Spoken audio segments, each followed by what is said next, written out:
అందరికి నమస్తే. వానాకాలం వచ్చింది. వానలు ఎక్కడ పడుతున్నాయి, వాన రాకపోతే నెక్స్ట్ పరిస్థితి ఏంది? కేవలం పంటలు మాత్రమే కాదు, మనకు భూగర్భ జలాలు పెరిగితే ఆ స్టేజ్లో వాన పడితే మనకు నెక్స్ట్ ఇప్పుడు వాన అడపదడప పడుతుంది, అప్పుడో ఇప్పుడో పడుతుంది. విత్తనాలు వేసినారు, కొన్ని రోజులు వాన వల్లేదు, కొందరి పోయినాయి, విత్తనాలు పోయినాయి. కొంతమంది డ్రమ్ముల్లో ట్యాంకుల్లో తీసుకుపోయి పోసి బతికించుకునే ప్రయత్నం చేసిండ్రు. సరే, కొన్ని బతికినాయి, కొన్ని పోయినాయి. ఇంకా కొన్ని ప్లేసులు అయితే వారానికి ఒకసారి, 4 రోజులకు ఒకసారి తడి ఆరకుండా వాన పడుతుంది, అక్కడ పంట వస్తుంది. అక్కడ పంట పర్లేదు, ఎండిపోయే పరిస్థితులు లేవు, మరీ ట్యాంకర్లో పెట్టి నీళ్ళు కొట్టే పరిస్థితి లేదు. అక్కడ పైన రాష్ట్రాల్లో బాగా వాన పడుతుంది, మన ఛత్తీస్గఢ్, లేకపోతే అటు మహారాష్ట్ర, ఇటు కర్ణాటక, ఇక్కడ వాన పడుతుంది. మన దగ్గర పడతలేదు, మన దగ్గర ఏపీలో, మన దగ్గర అంటే హైదరాబాద్లో కూడా వాన పడుతుంది. ఎలా పడుతుంది తెలుసా? పడ్డాగానే కుండపోత, ఒక గంట సేపు దబా దబా దబా పడుతుంది. కరెక్ట్గా గీత కొట్టినట్టే, కొద్ది దాడితే వాన పడదు. పలానా అమీర్పేటలో వాన పడుతుంది అంటారు, ఎల్మినార్లో వాన ఉండదు. ఉప్పల్లో వాన పడ్డది అంటారు, సికింద్రాబాద్కి వస్తే వాన ఉండదు. నీళ్ళు వచ్చి మొత్తం కారు కొట్టుకపోయి నేను మన యూసుఫ్గూడ ఏరియాలో ఇటువైపు వస్తే నాంపల్లి సైడ్ వస్తే వాన లేదు. ఎంత దూరం ఉంది యూసుఫ్గూడ నాంపల్లికి? 3-4 కిలోమీటర్స్ గట్టికి కొడితే. ఊర్లో కూడా అట్లాంటి వాననే, ఆ ఊర్లో పడుతుంది, ఈ పక్క పడదు. ఆ ఎత్తులో పడుతుంది, ఈ ఎత్తున పడదు. ఆ ఊరవతల పడుతుంది, ఈ ఊరవతల పడదు. ఒకటే ఊర్లో ఆ కొనకు పడుతుంది, ఈ కొనకు పడదు. అట్లాంటి వాన నడుస్తుంది ఇప్పుడు. వాన పర్ఫెక్ట్గా లేదు, మనకు వానకాలం వచ్చిందని పేరే తప్ప వాన పర్ఫెక్ట్గా లేదు. రైట్, నేను ఇదంతా ఎందుకు చెప్తున్నానంటే, రేపు ఈ అడపదడప వాన సడన్గా ఆగిపోయింది అనుకో, పంటలు మళ్ళీ ఎండిపోతాయి. ఇంతో అంతో ఉన్నాయి కదా, వరికైతే లేవు నీళ్ళు. వరి మొత్తానికి వరి నాటు పెట్టుకొని ఎదురు చూస్తున్నారు. 10 ఎకరాల రైతో, 4 ఎకరాల రైతో ఎంతకు నీళ్ళు ఉన్నాయి వాళ్ళ దగ్గర, ఎంతకు వాళ్ళ బోరు పోస్తుందో అంతే. ఊళ్ళో చాలా బోర్లు ఎండిపోయినాయి తెలుసా? ఇప్పుడు ఎండాకాలంలో ఎండిపోయినాయి, కొద్దిగా మధ్యలో పోసినాయి, మళ్ళీ ఎండిపోయినాయి. అట్లాంటి సిచ్యువేషన్ ప్రస్తుతం తెలంగాణలో ఉంది. సరే, ఇదంతా స్టోరీ ఎందుకంటే కాళేశ్వరం కరువు, కాళేశ్వరం ఉంది, కరువు వచ్చింది. కాళేశ్వరం ఏమైంది, కరువు ఎందుకు వచ్చింది అనే విషయం మీద నేను ఒక ఎక్స్ప్లెనేషన్ చేయబోతున్నా. కాళేశ్వరంలో ఏం జరిగిందో మీకు అందరికీ తెలుసు. కాళేశ్వరంలో 7th బ్లాక్లో పిల్లర్స్ కుంగడం, తర్వాత అక్కడ డ్యామేజ్ జరగడం, అదో పెద్ద కథ జరగడం. ఇదంతా ఎలక్షన్స్ ముందు జరిగింది. ఎలక్షన్స్ తర్వాత కొత్త ప్రభుత్వం వచ్చింది కాబట్టి వీళ్ళతో తొందరగా దాన్ని రిస్టోర్ చేస్తారేమో, ఇంకేమైనా జరుగుతుందేమో. మళ్ళీ మెయిన్గా ఈ వానకాలం నాటికి దాన్ని సిద్ధం చేస్తారేమో. మనకు మళ్ళీ తెలంగాణలో నీటి జలకళ వస్తుందని అనుకున్నాం మనం, కానీ రాలేదు. యాక్చువల్గా ఉమ్మడి ఆంధ్రప్రదేశ్లో జరిగినది కూడా ఇదే. ఉమ్మడి ఆంధ్రప్రదేశ్లో కూడా ప్రాజెక్టులు లేవు. వాన పడ్డప్పుడు పంట వేసుకోవాలి, వాన పడ్డప్పుడు పని చేసుకోవాలి. అన్నో ఇన్నో కొన్ని రిజర్వాయర్ల నీళ్ళు వస్తాయి, అది ఒక పంటకు సరిగా సరిపోవు, రెండో పంటకు నీళ్ళు ఉండవు, భూగర్భ జలాలు రావు, బోర్లు పడవు, బాయిలు ఎండిపోతాయి.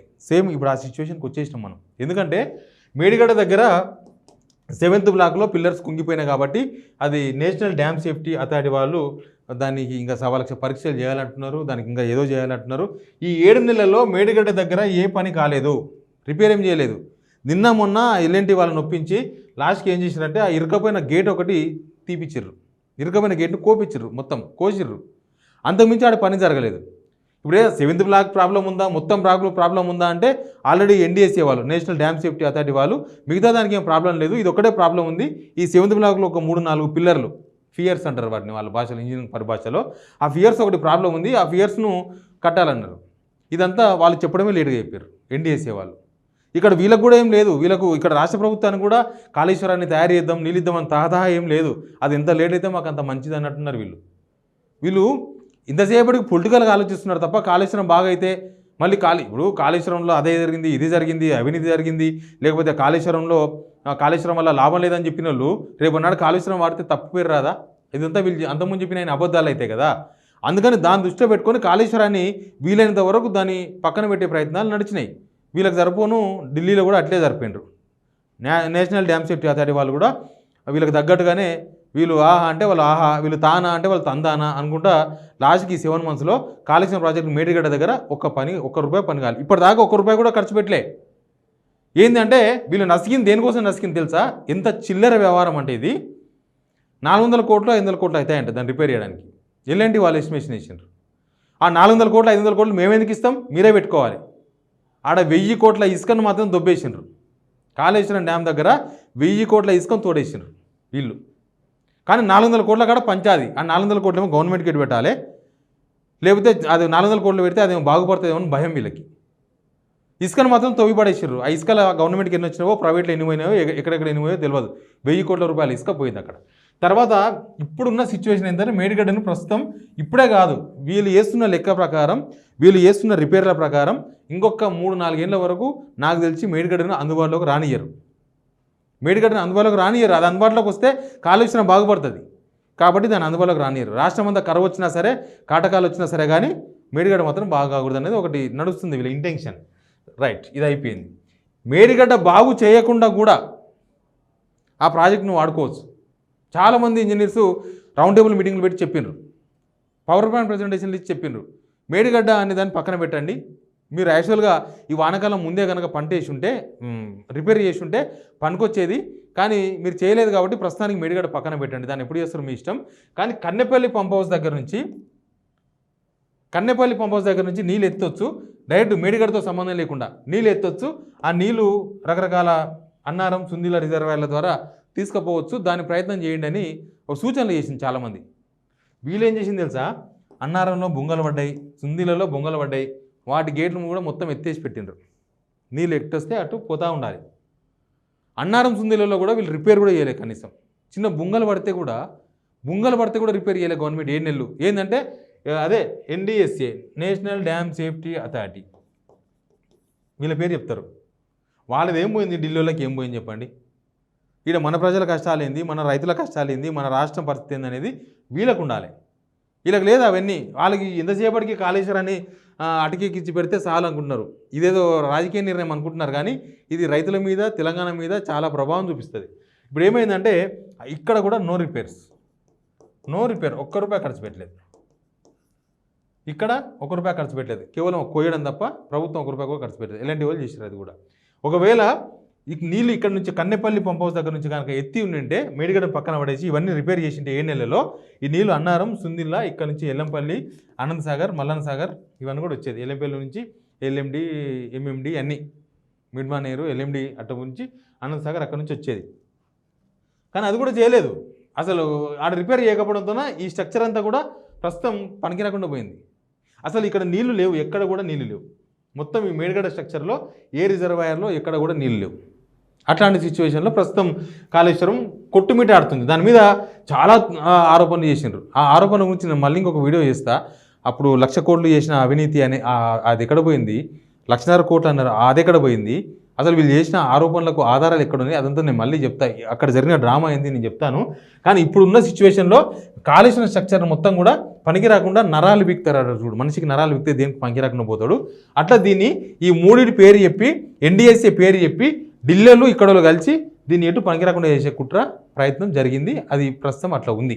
నాకు తెలిసి ఒక 3-4 ఇయర్స్ మేడిగడ్డ, కన్నెపల్లి, ఇవన్నీ అన్నారం, సుందిల్ ఇవేం పనిచేయవు. ఇవన్నీ పనిచేయకపోతే ఇక ఆ స్ట్రక్చర్ అంతా కూడా అవసరం పోనీ నీళ్లు లేవా అంటే ఇప్పుడు ఏం తెలుసా, గోదావరిలో పైన కురిసిన వర్షాలతో గోదావరిలో 2.5 లక్షల క్యూసెక్ల నీళ్లు పోతున్నాయి. 2.5 లక్షల క్యూసెక్ల నీళ్లు. 2.5 లక్షల క్యూసెక్ల నీళ్ళు అంటే ఎన్ని తెలుసా, TMCలకు తీసుకుపోతుంది దీన్ని. 1,00,000 క్యూసెక్కులు 10 TMCలు. 1,00,000 క్యూసెక్కులు 10 TMCలు. 2.5 లక్షల క్యూసెక్కులు అంటే ఇక్కడ 25 TMCల నీళ్లు. 25 TMCల నీళ్లు గోదావరి నుంచి ఎడిగిపోతున్నాయి, సముద్రంలో కలుస్తున్నాయి. పోయి ఇంకెక్కడ ఆగనికి లేదు, ఆపనికి లేదు. ఇక్కడనే చేయాల్సిందే. చేసేది ఉంటే ఇక్కడనే కన్నెపల్లి పంప్ హౌస్ దగ్గర నుంచే మనం నీళ్లు క్రాస్ చేస్తే ఈ స్ట్రక్చర్ అంతా పనికొచ్చేది, అది రిపేర్ చేసుకుంటే సరిపోయేది. కానీ అవన్నీ పడేసి మూలకు పడేసి ఇప్పుడు 25 TMCల నీళ్లు. 25 TMCలు అంటే 25 హుస్సేన్ సాగర్లు. మంచి హుస్సేన్ సాగర్, ఒక హుస్సేన్ సాగర్ 1 TMC అని చెప్తారు. అదంతా పూడుకుపోయి ఇప్పుడు సగం TMC లేకపోవచ్చు, కానీ 25 TMCల నీళ్లు మనకు పనికొచ్చేది. 25 TMCల నీళ్లు వేసి గోదావరిలో కలిసిపోతున్నాయి. అవన్నీ మనకు పనికొచ్చేది లేదు. దీని ఎఫెక్ట్ తెలంగాణ మీద ఎట్లుంటుంది తెలుసా, చాలా దారుణంగా ఉంటుంది. ఇప్పటికే వర్షాలు లేవు, రేపు అకాల వర్షాలు, అనుకోని వర్షాలు పడ్డా గ్రౌండ్ వాటర్ ఎంత పెరుగుతుంది, పెరగదు. ఇప్పుడు ఇంకా పాత సిస్టంలో ఆ ఎల్లంపల్లి నుంచి ఆ వరద కాలువ అవన్నీ వస్తే నీళ్లు ఒక కారుకు పండితే పండుతుందో లేకపోతే అది కూడా లాస్ట్లో మనకి ఎప్పుడు అదే కదా తెలంగాణకు వచ్చిన కష్టమైంది.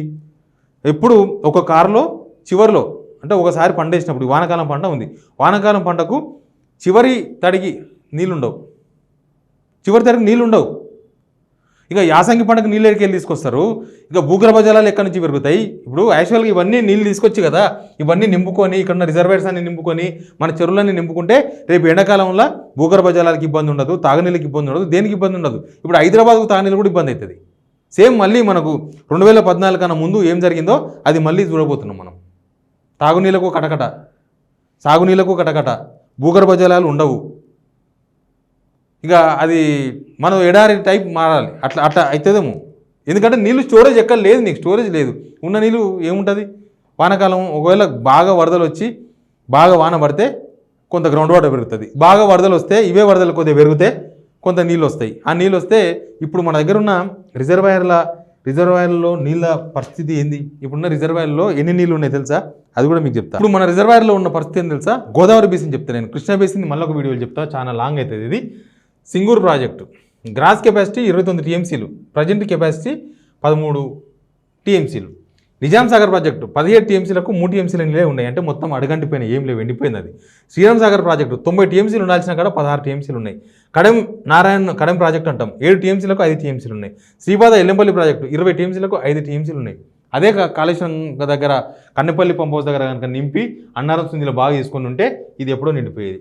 లక్ష్మీ బ్యారేజ్ మేడిగడ్డ అది కౌంట్ లేదు, no count. Sammakka Sarakka no count.